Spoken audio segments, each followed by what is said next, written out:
So here we'll discuss the volume of shells. So this is kind of the idea. We're going to cut things in a circular pattern rather than slice it. And the idea is if I take a single one of these shells and cut it and then lay it flat, I get this rectangle.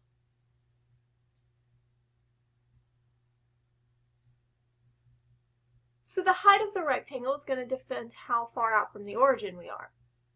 And that's going to be our f of x function minus our g of x function.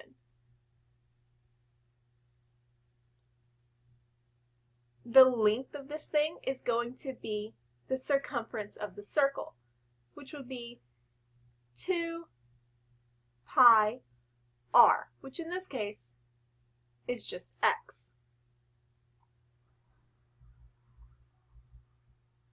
So this gives us this function to find the area using shells. So if f and g are continuous, with f of x greater than or equal to g of x, and R is the region bound by these curves f of x and g of x, between the lines x equal to a and x equal to b, then the volume of the solid generated around the y-axis is given by the integral from a to b of 2 pi x times f of x minus g of x.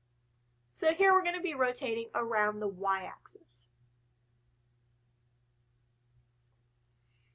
So for example, let's let R be the region bound by the graph f of x equal to x and g of x equal to x squared.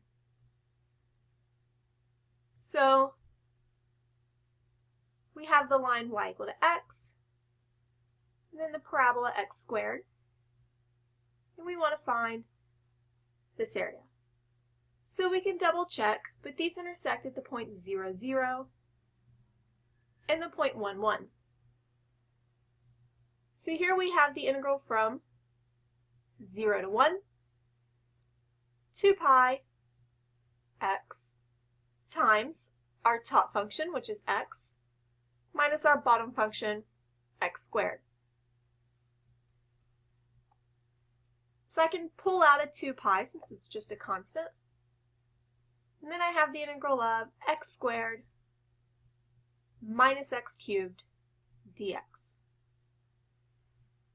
So this will be 2 pi times. I add 1 to the exponent and divide by that number. And the same thing here, add 1 to the exponent and divide by that number. We're going to take this between 0 and 1. So this is 2 pi times 1/3, 1 cubed, minus 1/4 times 1 cubed, minus 0. So now I have 2 pi times 1/3 minus 1/4, which is 2 pi times 1/12, which gives us pi over 6. So this is another way to determine volume of a solid of revolution. However, it's important to note that we integrated with respect to x, even though we were revolving around the y-axis.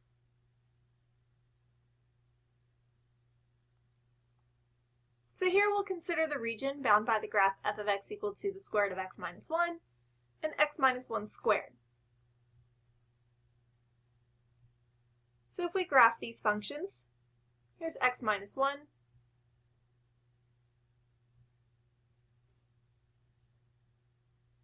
so if we graph these functions, this is x minus 1 squared, and this is the square root of x minus 1.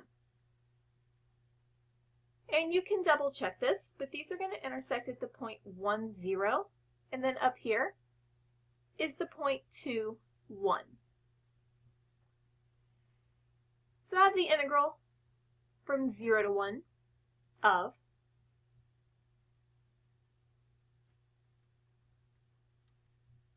So I have the integral from 1 to 2 of 2 pi x times the square root of x minus 1 minus x minus 1 squared dx. So this will be the integral from 1 to 2 of x of x minus 1 minus x minus 1 squared. So we can see that this is a lot more complicated because of this term right here. And actually this method is not going to be the best one for this particular problem. We would want to use volume by slicing. In particular because of how bad this integral can be. So this is why we have two methods here, because sometimes the integrals are just a little too complicated to deal with.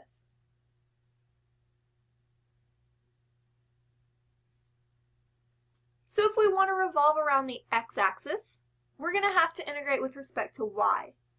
So we'll have the integral from c to d of 2 pi y, p of y minus q of y dy. That should be a dy. So the main thing with the shell method is it does switch. When we revolve around the y-axis, we integrate with respect to x. When we revolve around the x-axis, we integrate with respect to y.